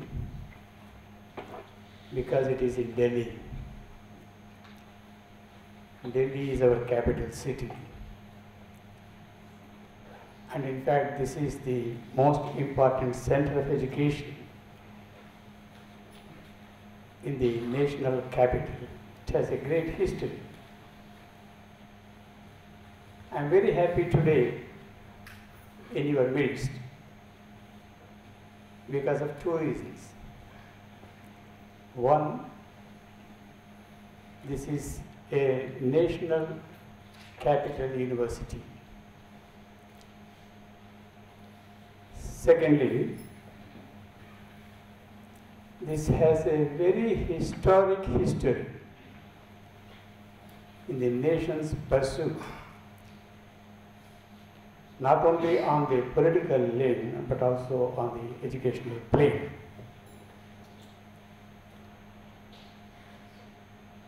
So these two reasons had prompted me to say yes when Rameshji came to me and requested me to be here to preside over this meeting. In fact, I have no claims to preside the meeting of this august body. Why? Because what Professor Rameshji said about me, that I am a great scholar in Sanskrit, and that I did research in Ramayana and Mahabharata, and I am also a specialist in the ancient history. All these are our media construct. I am not a scholar in Sanskrit, not even I can fluently speak in Hindi. I must confess. That's the reason, though my heart and mind are Bharatiya, but my Vaikhari Roop is alien. So I don't claim any authority over the Sanskrit language or literature and its nuances. And I have heard Rajuji, he has been fighting against so many odds, because I know him, may not be personally, but through his work since at least more than a decade. And in fact, I am also very happy to share this dais with Professor Subramania Swami. In fact, I have been a fan to him without a fan in my hand. I miss him at this moment because he had to go. So both of them, Subramania Swami is also a lone fighter waging a great war to support the majority of population in India. That is a very strange and a paradoxical thing. Where at least by number, we are about 80%. But he has to fight alone. So then I compare this with the match of cricket these days, because people are very well versed with cricket. There will be a batsman fighting for India, because all Indians need not go there and stay there on the pitch and then play or bat. So as a cricketer, he is also batting for India, for its ancient culture, for its tradition, and for its existence. So I am very happy to be in the midst of this august body with the main speakers there. As I said earlier, I have done some work in colonial history. I do not belong to ancient history. But while I am working on this colonial history, the early colonial history, I have come across the historiographical trends that have been made very popular in the present times. And I'm very unhappy to see that the present generation have been completely cut off from our ancient and medieval values and historical tradition. And I also say here medieval because we are not able to understand clearly what is medieval in India. The present generation, I will tell you once, because I told you that I have been focused as a very big scholar in ancient studies, because that has been due to the fact that the news reporters who come to me and ask to help them to write a story, they don't say a news. They only say, we like to write a story on you, sir. You please give us interview. So they are only storytellers. So when they are telling the stories, they want to sensationalize the thing so that the papers would accept it, and then the general public would also be interested in only listening to the stories rather than listening to the realities. So one reporter of a very popular newspaper, she came to me and she said, "Sir, what is your opinion? Because Modi ji, when he was coming from Australia, he spoke that there were so many things in the ancient times." And then I said, "It is the Prime Minister, Modi ji has said that. Perhaps you may ask him. He must be having justification. Otherwise, he can't say that in a foreign country over publicly. So you better ask him for his justification. I know that I am sure that he will be definitely having a justification. Otherwise, he could not say fictionary things." Then what is your opinion, sir? No, nothing, because in the ancient literature we have all these references. Don't you know Ramayana? It's only a simple thing. And the story of Ramayana, whether you call it story or history, whatever it may be, how did Rama reach Ayodhya? What did the story tell you? He went in a Vimana, and which he had returned back to Sri Lanka. So this is the popular story, and everybody knows it and how he had come. She doesn't know that, the reporter. She is about 30 years, perhaps very articulate, because the Delhiites are very articulate. She is very articulate, and she said, "No, sir, I don't know how Rama came to Ayodhya." That's true, that's one thing. And second thing about what you call the present artificial ways of producing children. Then I said, there's the story in Mahabharata, Gandhari. Out of one fertile egg, she has given birth to 201 children. This is everybody's knowledge. Even if you ask a villager whom we consider uneducated in our terms, he can also tell you that Gandhari has given birth to 201 children. So these, whether you consider Mahabharata a history or a story, this is written there. You can even read it. This is all what I said. Then immediately the next day in a very, very popular newspaper, ICHR chairman has said that there were cars, bikes, and Sputniks, and then what you call the present Agnis and all these things. Did I say that? So that is how I am being constructed outside, but I am neither that nor this. So what exactly we should think of the change, because they think that there is a change in the ICHR. With regard to that, I think I don't say, because this maybe some of them are only my personal ideas or personal views, because I might have sit with so many scholars and then also so many spiritual leaders. I have heard something, I have understood something, and my opinion on any particular issue may be my own and my own understanding. It is not a knowledge-based view. Then I said, what are you going to do in ICHR?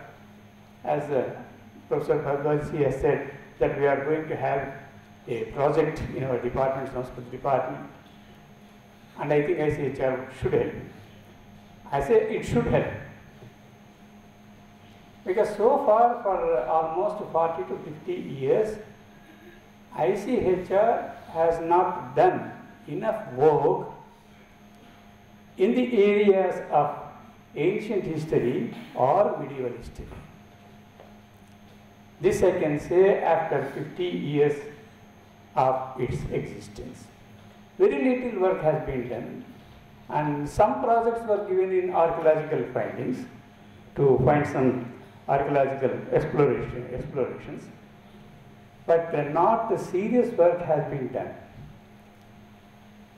That's why I say, because after the independence, the historical writing has been viewed only from the point of a political angle, as they said.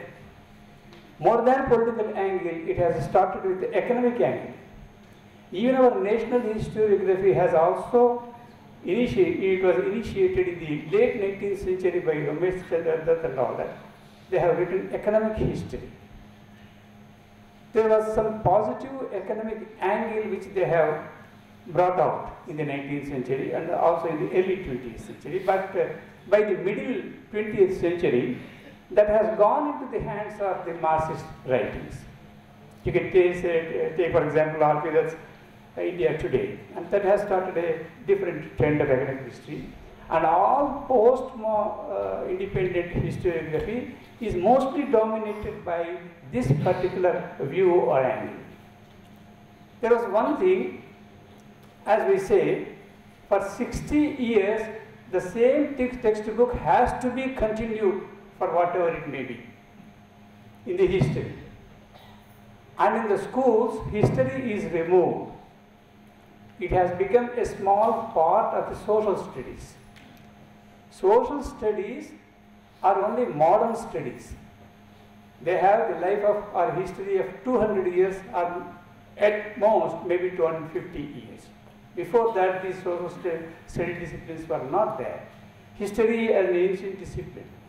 It is coming from times immemorial. So that has been made a very small molecule in the social studies. So that's how our students of schools and also colleges, they are not known of the historical tradition and history of ancient India. And also the medieval India. So all these studies, now the researchers are only on the colonial period and the post-colonial period. And the post-colonial period is mostly has taken the stance of social history and economic history, and not much of a political history, but where political history supports them, their theories in the society and the economy, they are taking that part of political history and writing histories now. For 60 years this has been happening, and no serious work has been done about ancient India. To be true, to be honest, we cannot say that any work of worth has come out after the independence. So for these 60 years, we have been concentrating on the recent history. For whatever good or bad, the ancient history and medieval history are ignored. This is what I said. And those who are writing about ancient history in the modern times, most of them, they do not have the knowledge in Sanskrit. Most of them are depending on the translations, and based on the translations, they are passing on judgments on the ancient systems. I have also written one small essay, not for an academic essay, on caste system, that's in my web. But on that, when I have become chairman, it has been made a very big what our Subramania Swami said, Allah Bulla has been done. Why should it be? Because that I have put it on the web some 5 years, 10 years ago.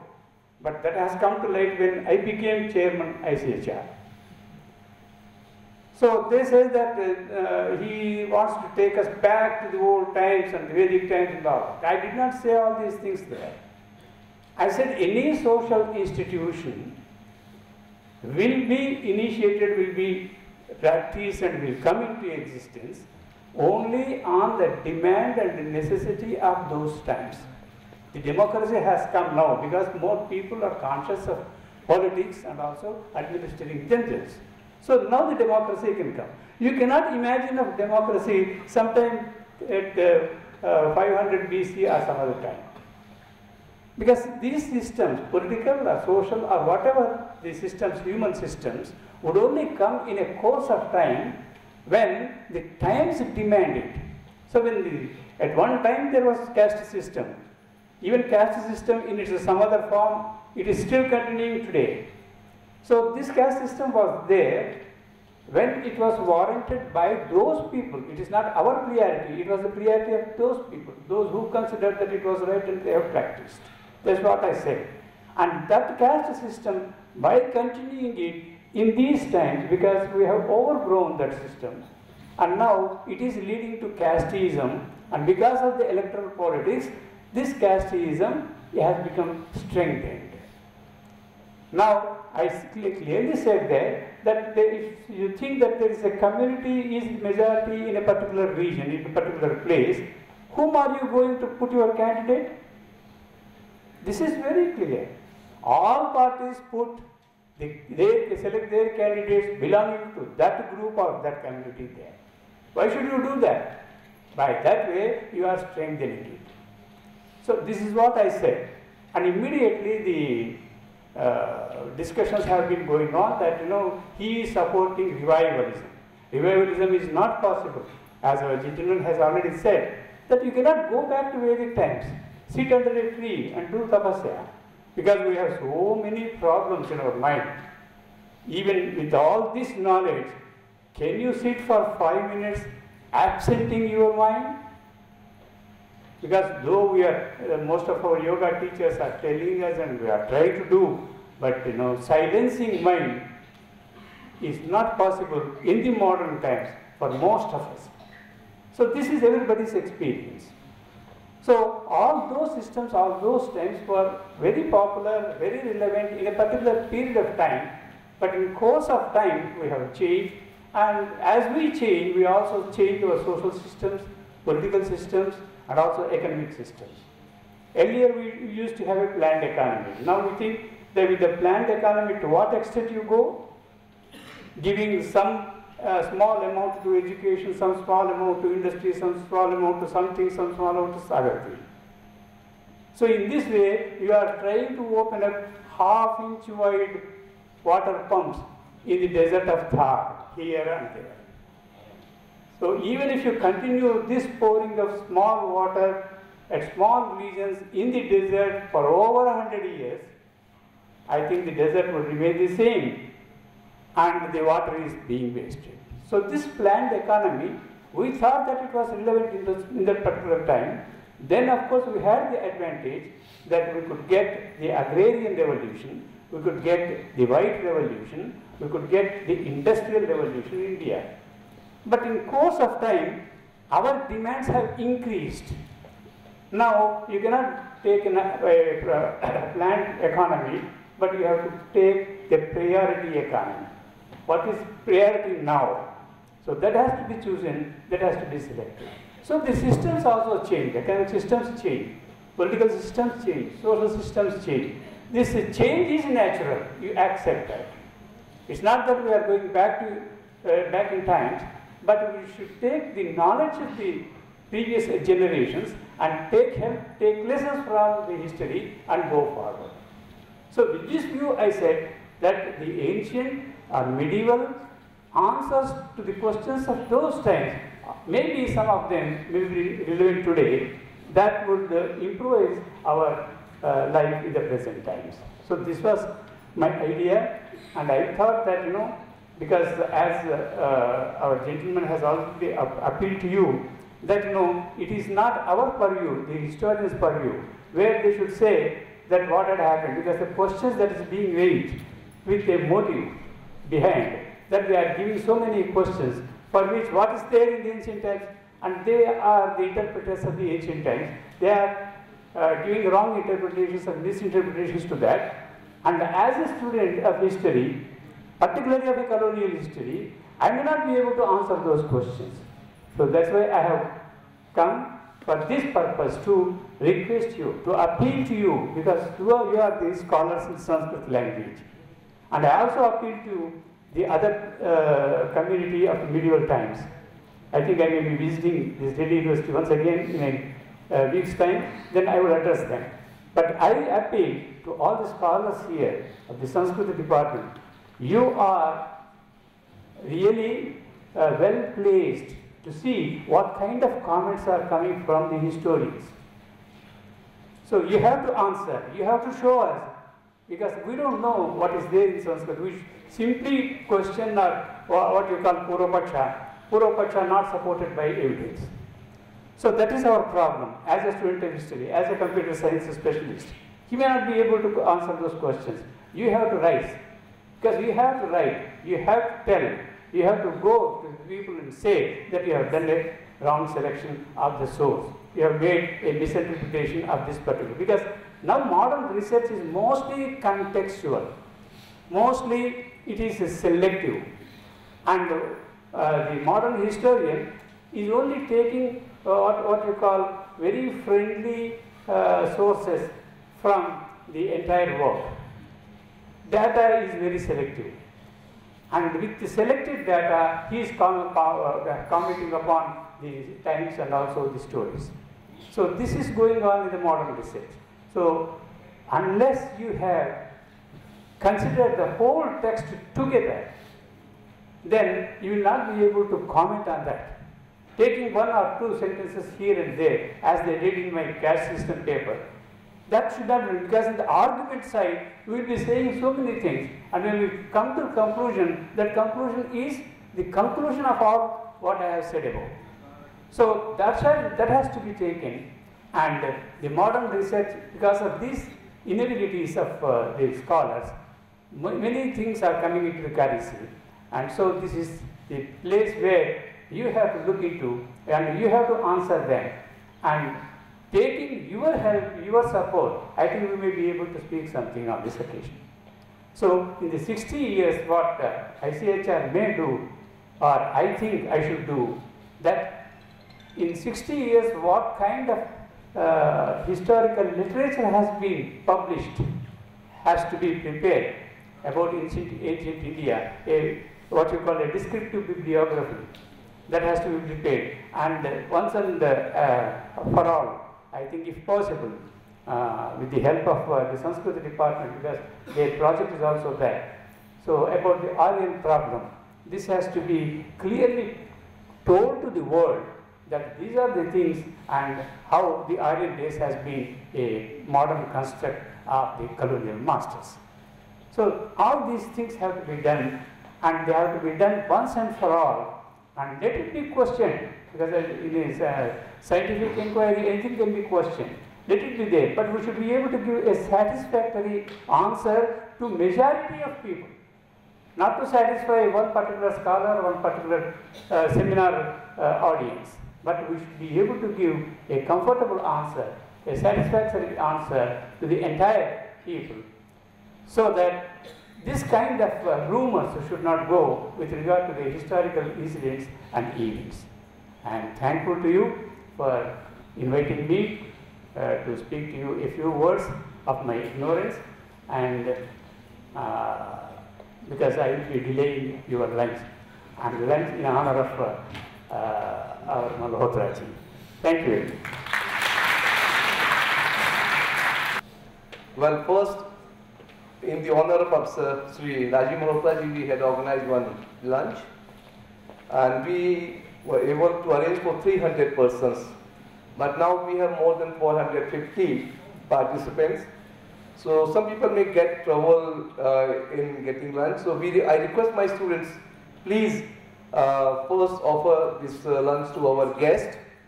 Then we and you will go to Joshi's Dhaba and enjoy food. And one new creation of a workshop, just decided by my two elder scholars, Professor Rao and Malhotra ji. The Department of Sanskrit is going to organize a workshop on such topic which is very dear to Professor Rana. That is chronology. All problems from Aryan to modern problems, misinterpretations of Sanskrit subjects is due to chronological disturbances. This workshop is dedicated to decide the approximate dates from Rigveda to modern Sanskrit text.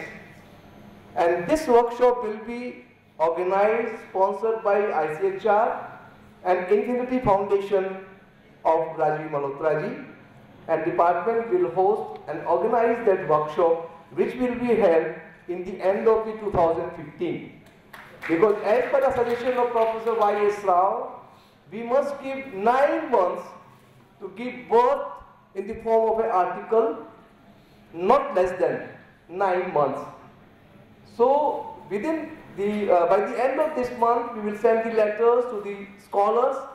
Kindly write, choose a text about its date, etc. And that will be international seminar on Sanskrit chronology, supported, sponsored by ICHR, Infinity Foundation and Sanskrit Department.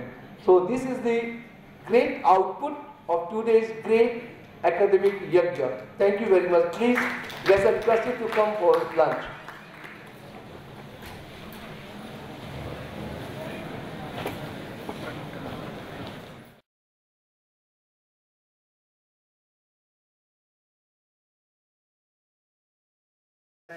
Pankaj Kumar Mishra, associate professor university of Delhi.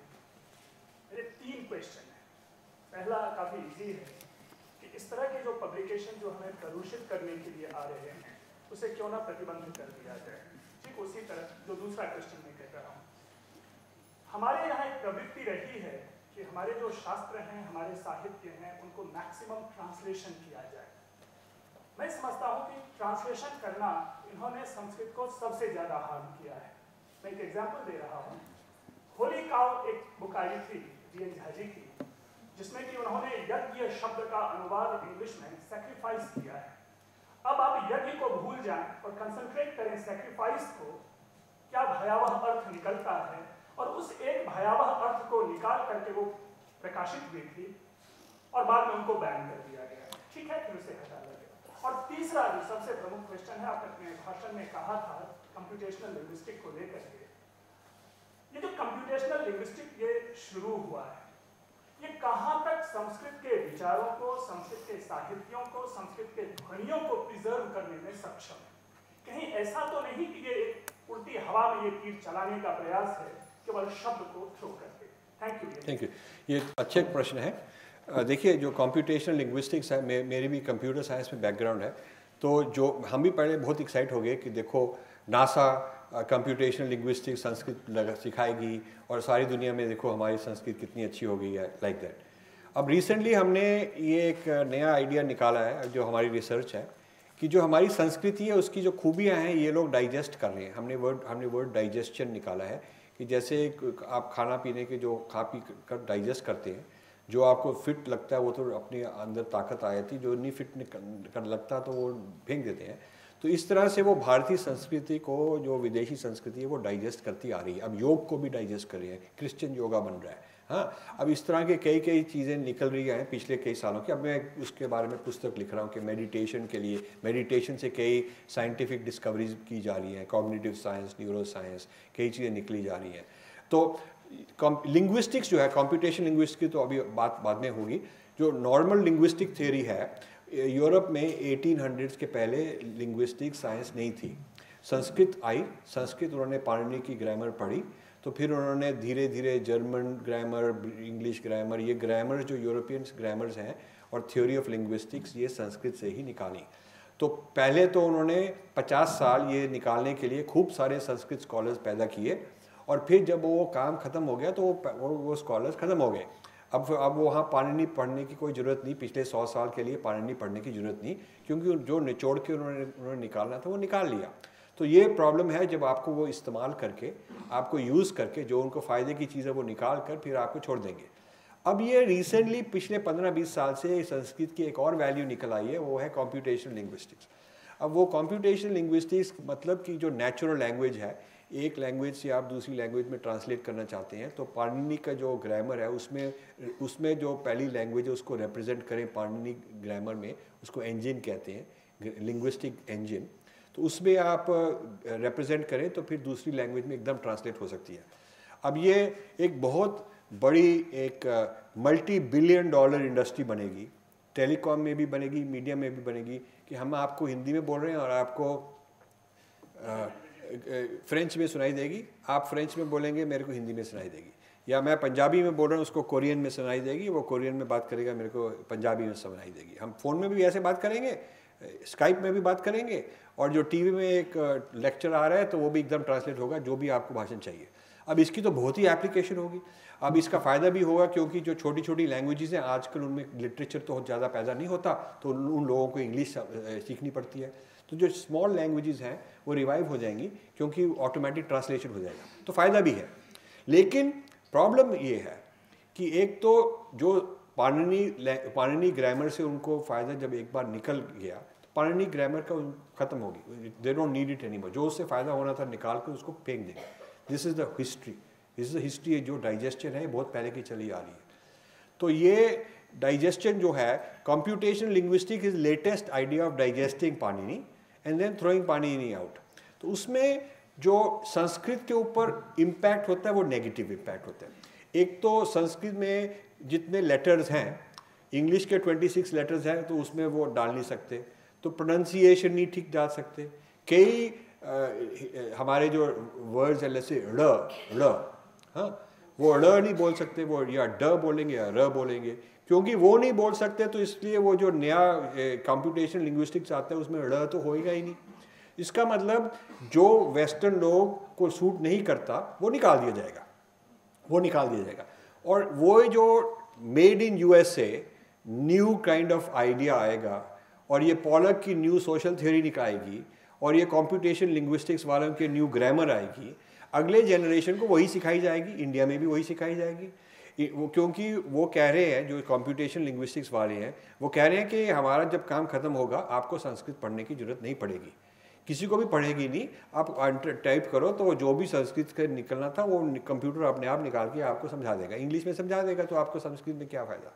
तो संस्कृत जो Pollock ने कहा dead language, तो is becoming a dead language, they want to make it into a dead language. हाँ, अब देखिए जो Greek और लैटिन है उनकी सिविलाइजेशन में Greek and Latin became dead languages, Greek and Latin became dead languages.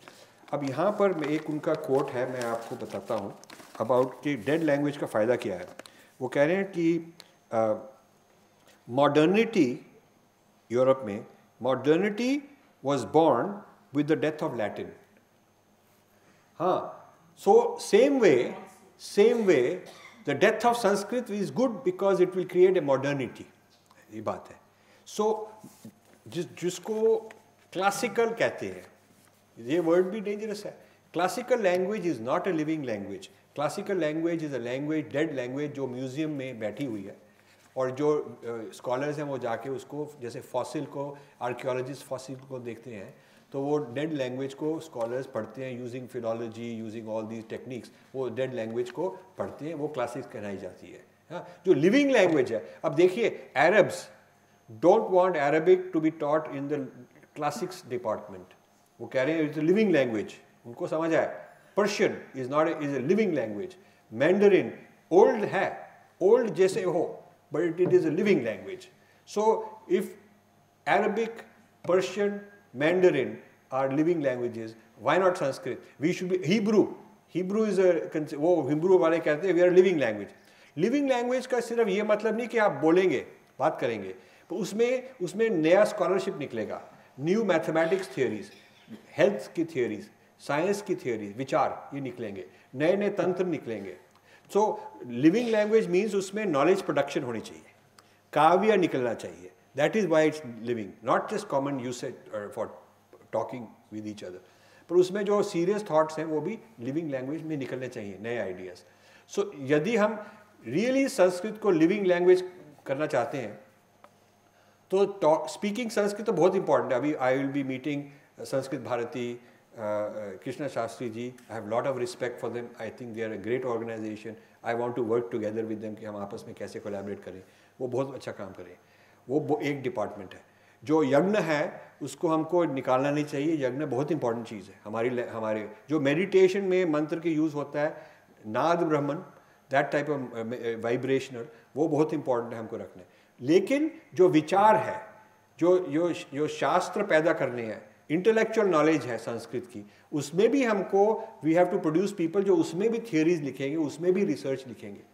अब जैसे अब ये Manjul Bhargava, he is a great mathematician, उनको बड़े अवार्ड्स मिले हैं। ही सेज कि जो उन्होंने थ्योरी निकली थी जिसके बारे में उनको इतने अवार्ड्स मिले हैं, he got it from Sanskrit text, because उन्होंने डिस्कवर किया कि संस्कृत टेक्स्ट में जो मैथमेटिक्स लिखी गई थी, उन्होंने इस तरह के विचार पहले ही उसी में थे, और क्योंकि वो उनका मीटर ऐसा था, पोएटिक स्टाइल था, उसमें और भी मैसेजेस हिडन थे जो लोगों को समझ नहीं आए, लेकिन उन्होंने निकाले वहाँ से, ठीक है ना। तो इसका मतलब new knowledge can come, new knowledge can come, and we have to keep Sanskrit language for making new knowledge also. तो ये जो हम कह रहे हैं, ये कंप्यूटेशनल लिंग्विस्टिक्स वाले ये नहीं कहना चाहते, ये तो वो तो कह रहे हैं कि जो उसमें से है निचोड़ो, निकालो और फेंक दो उसको। तो इसीलिए मेरे को ट्रांसलेशन से भी प्रॉब्लम है। अब ये जो मैंने बुक लिखी है बीइंग डिफरेंट, विभिन्नता उसकी ट्रांसलेशन है, उसमें एक चैप्टर है कॉल्ड संस्कृत नॉन ट्रांसलेटेबल्स। चैप्टर का टाइटल है संस्कृत नॉन ट्रांसलेटेबल्स। अब ये माइक्रोफोन को ट्रांसलेट कर देंगे या केले को, संतरे को, आई डोंट नॉट वरीड, पर कई शब्द ऐसे हैं, हमने 20-25 शब्द का एग्जाम्पल दिया और ऐसे कई और हैं जो ट्रांसलेट नहीं किए जा सकते। अब जैसे आप शक्ति को ट्रांसलेट नहीं कर सकते energy, because it is not like बिजली की एनर्जी इलेक्ट्रिकल है, वो तो मटेरियल चीज़ होगी ना। You can translate prana is not simply breath, breath is one part of prana, but prana is bigger concept. So ये जो संस्कृत के वर्ड्स हैं उनको आप ट्रांसलेट करो और उस भाषा में ट्रांसलेट करो जहाँ पर वैसा एक्सपीरियंस नहीं था, उनकी कल्चर में वैसा एक्सपीरियंस नहीं रहा, तो वो डिस्टॉर्शन है। संस्कृत का जो ट्रांसलेशन करेंगे वो डिस्टॉर्शन है। सो ये जो चाहते हैं कि ये 500 वॉल्यूम्स निकालेंगे शेल्डन पॉलक, और ये इंग्लिश में होंगी और उनके सिस्टम के मुताबिक ट्रांसलेट हो जाएगा, तो जो संस्कृत के वर्ड्स हैं वो तो डिसअपियर हो जाएंगे। तो इसका मतलब अगली जनरेशन जो है, कहानी वो जो पुरानी कहानी संस्कृत की थी, अब वो इंग्लिश की कहानी कहलाई जाएगी। हाँ, तो संस्कृत तो चलेगी। How can you say that you are respecting Sanskrit and reviving Sanskrit? You are not reviving Sanskrit, you are killing Sanskrit. ये बात है। तो ये पॉइंट्स हमारे को समझने हैं और उनको हमको कन्फ्रंट करना है, बड़े रिस्पेक्ट से, आदर से, तमीज़ से, उनको इंटेलेक्चुअल तरीके से रिस्पेक्ट करना है, डिबेट करना है, उनके साथ आर्ग्यू करना है, और इसके लिए आप लोगों की हमको सहायता चाहिए। नमस्ते सर, आपने म्यूचुअल रिस्पेक्ट की थ्योरी दी थी। इसका सर म्यूचुअल रिस्पेक्ट। हाँ सर, विवेकानंद जी ने कहा है कि बहुत सारे रिलीजन हैं, जैसे कि इस्लाम हुआ, क्रिश्चियनिटी हुआ, तो ये भी एक तरह से ईश्वर को पाने के तरीके हैं। तो सर यहाँ पे म्यूचुअल रिस्पेक्ट कैसे हो सकता है?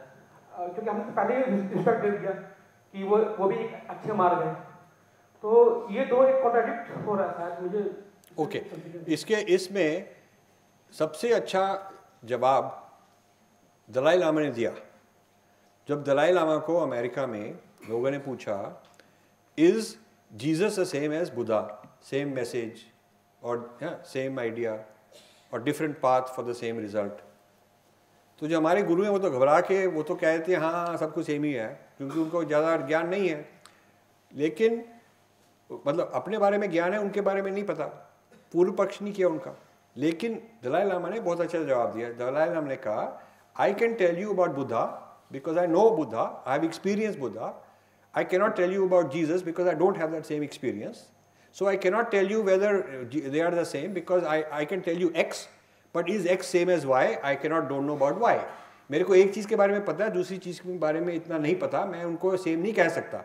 आप क्योंकि आप क्रिश्चियन हैं, आपको मैं बुद्धा के बारे में सिखा दूंगा, सब कुछ एक्सपीरियंस भी दे दूंगा, फिर आप फैसला कर लीजिए सेम है कि नहीं है। That is a very sensible answer. He did, हाँ, this is very sensible answer. Different people. Different people. नहीं, टाइम पॉइंट है। हाँ, औरों को मौका दीजिए। चलिए।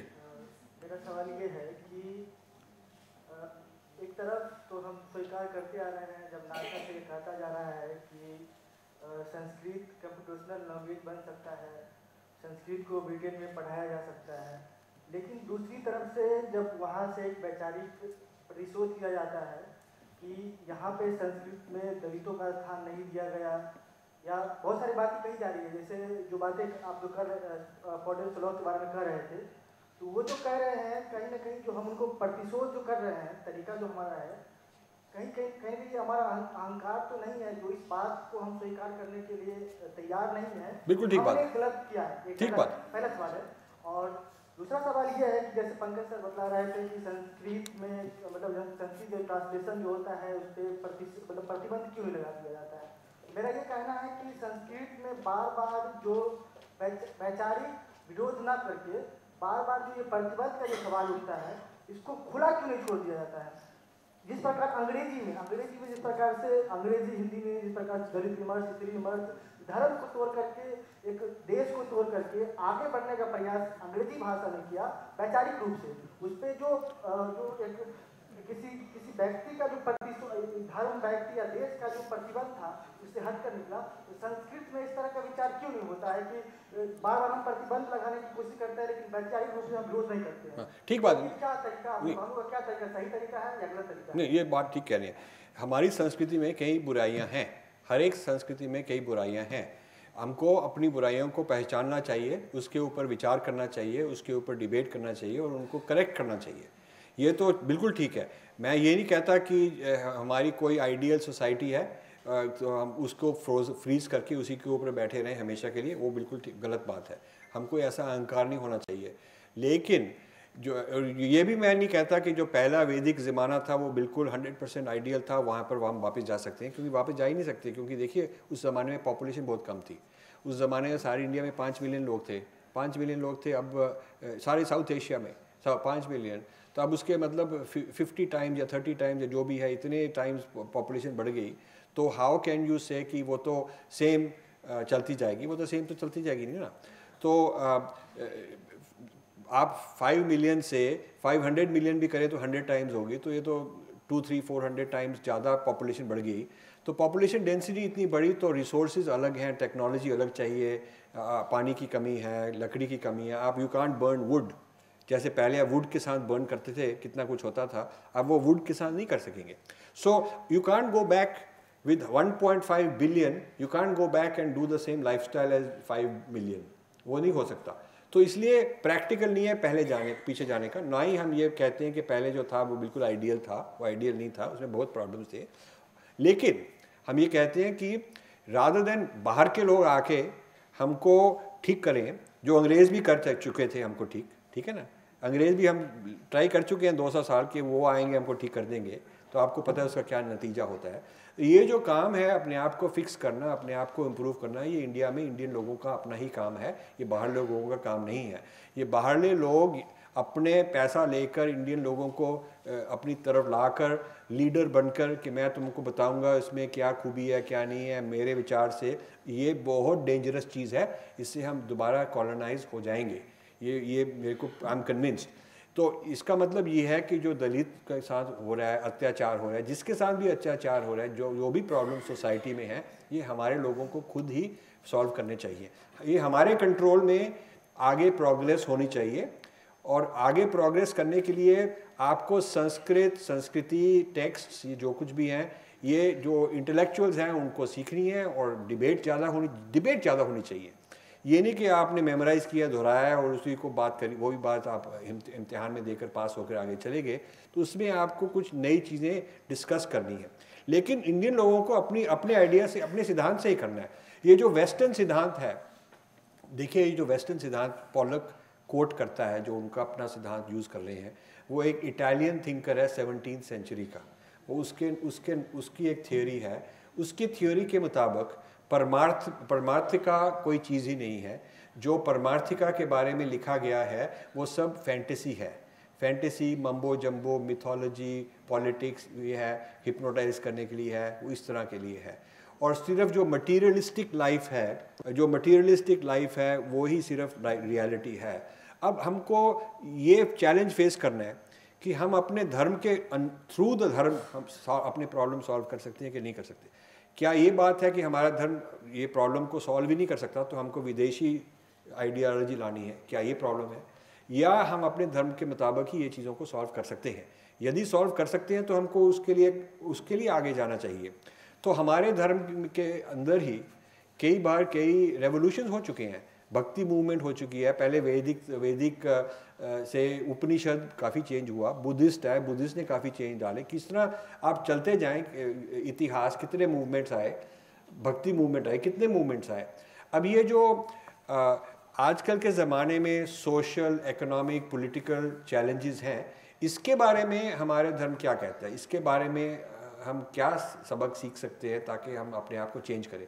ये खूबी हमारे धर्म में ये है कि श्रुति स्मृति दोनों अलग है। तो आपको कोई there is no one stopping you to change the smriti. आप स्मृति चेंज कर सकते हैं। कई रिलीजन ऐसे हैं जिसमें फिक्स्ड है। एब्राहमिक रिलीजन जो हैं, 3 एब्राहमिक रिलीजन, उनमें जो उनकी बुक है वो बुक फिक्स्ड है, उसको आप चेंज नहीं कर सकते। हमारे में श्रुति है लेकिन जो स्मृति है वो चेंज कर सकते हैं। आप नई इतिहास, नई पुराण, नई तरह के धर्मशास्त्र, नीति शास्त्र, ये अर्थशास्त्र निकाल सकते हैं। इसमें कोई रुकावट नहीं है। मनु ने खुद कहा है कि हर एक देश में, हर एक काल में, हर एक सिचुएशन, कॉन्टेक्स्ट में आपको नई धर्म के विचार निकालने हैं। सो आई थिंक सोशल रिफॉर्म जिसके बारे में आप कह रहे हैं वो नेसेसरी है, बिल्कुल नेसेसरी है। पर जिस तरीके से वो करना चाहते हैं पॉलक, वो तरीका हमको स्वीकार नहीं है। हमारी ये प्रॉब्लम है। ठीक है sir. one question sir. In this context, what will be your advice for the Sanskrit teaching and student community of the qualities which they should acquire to be relevant for the future? Very, very good question. I think this is an area where people who are leaders in Sanskrit have to come together and discover. जो सम्मेलन होते हैं, जो conference होती हैं, they are basically talking about old things, same old topics को translate कर रहे हैं, same old cheese. But the main topic should be what is the relevance today. अब देखिए वेस्ट ने निकाला computational linguistics, वेस्ट ने निकाला। हाँ, अब मंजुल भार्गव ने एक नई मैथमेटिक्स की थ्योरम निकाल दी। अब इस तरह की कितनी चीज़ें हैं। रादर देन सेइंग पहले ये था, ये विमान था, ये वो था, उसके बारे में we have to figure out कि ये इसमें हमारे को क्या, इस ज़माने में क्या फ़ायदा मिल सकता है, what are the values we can get. अब मैं आपको ये कह सकता हूँ कि लेटेस्ट रिसर्च माइंड साइंसेस में, माइंड साइंसेस जिसको न्यूरो साइंस कहते हैं, कॉग्निटिव साइंस कहते हैं, these are based on Hindu Buddhist ideas, meditation and the theories of mind जो बुद्धिज़्म में है, हिंदुज़म में है। Western scientist are studying this for last 40 years, becoming more and more sophisticated. उसको ट्रांसलेट करके वो अपना ही बना रहे हैं और हमारे लोग रिसर्च नहीं इतना कर रहे। और उससे जो नई चीज़ें निकल रही हैं, people getting Nobel prizes, 1 or 2 Nobel prizes in neuroscience have been given on these completely revolutionary ideas in mind sciences. So these are examples जो हमको चाहिए। जो लोग मैं ट्रेंड साइंटिस्ट हूँ, मैं जब वेस्टर्नर्स के साथ बातचीत करता हूँ, मेरे को पता है ये जो कुछ बोल रहा है ये कोई इंडिया से आया है, लेकिन मेरे को इतना टेक्स्ट की नॉलेज नहीं कि मैं उसको पकड़ लूँ कि कहाँ से आया। I can't do that because I don't have the knowledge. आपके पास है नॉलेज। अब ये जो आपने एक बार कैप्चर कर लिया कि ये चीज़ संस्कृत से निकली और फिर उधर गई, फिर उधर गई, फिर उधर गई, ऐसे बन गई, तो फिर उसको आप वापस भी ला सकते हैं, फिर संस्कृत को और ऊंचा ऊंचा उठा सकते हैं। क्योंकि एक बार आपको जहाँ से फ़ायदा निकला वहाँ से आप दोबारा वापस उसको वहाँ ले जाओ तो उसको भी ऊंचा हो सकता है। फॉर एग्जांपल कंप्यूटेशनल लिंग्विस्टिक्स आप देखो, कंप्यूटेशनल लिंग्विस्टिक्स का पर्पस है कि remove Sanskrit and get the benefit of Sanskrit. लेकिन why not have a computer which is based on Sanskrit sounds? Sanskrit is a phonetic language. Why not have a phonetic computer जिसमें आपको संस्कृत को, you don't have to map it to English, Sanskrit sounds में ही computation हो सके. And it is possible. It is not been done. This will be a very big thing if you have a phonetic computer. You know, जिसमें the things that you are manipulating are the basic sounds. Yeah. So this way we'll be able to probably produce a new kind of computation. Whole new kind of computation जो संस्कृत से निकली होगी। सो I think Sanskrit की modern ज़माने इस era में, इस epoch में काफ़ी एप्लीकेशंस हैं जिसके बारे में खोज अभी शुरू भी नहीं हुई। बट आई थिंक जो नॉस्टैल्जिया अप्रोच है कि ये पहले की बातें हैं, ग्रेट हैं, दो तरह की चीज़ें लोग करते हैं संस्कृत को ग्रेट बनाने में। एक तो कि पहले ये था वो था, अब ग्रेट हो गया, तालियां बजा देते हैं लोग, तो उसका क्या फ़ायदा हुआ। दूसरा कि बाकी विदेशी लोग हमको ये प्रेज़ कर रहे हैं, वो हमको वो प्रेज़ कर रहे हैं, तो उससे भी हमको क्या फ़ायदा हुआ। हमको तो संस्कृत को अपने आप ही आगे बढ़ाना है, सोसाइटी के लिए, सोशल बेनिफिट के लिए, पॉलिटिकल बेनिफिट के लिए, मटेरियल बेनिफिट के लिए। उसमें एनवायरनमेंट का क्या लिखा है, उसमें हेल्थ के बारे में क्या लिखा है। अब Ayurveda is a very thriving field, उसका काफ़ी फ़ायदा निकल रहा है। ऑल्सो एनवायरनमेंट, इकोलॉजी, एनिमल्स, ये वेदर, क्लाइमेट, फॉरेस्ट मैनेजमेंट, ये इन चीज़ों की वैल्यू आजकल सारी दुनिया में बहुत है। पीपल अंडरस्टैंड कि जो वेस्टर्न मॉडल है इन चीज़ों में नहीं जा सका। अब जो हमारी संस्कृति में इन चीज़ों के बारे में आइडियाज़ हैं, उसके बारे में खोज होनी चाहिए। धन्यवाद।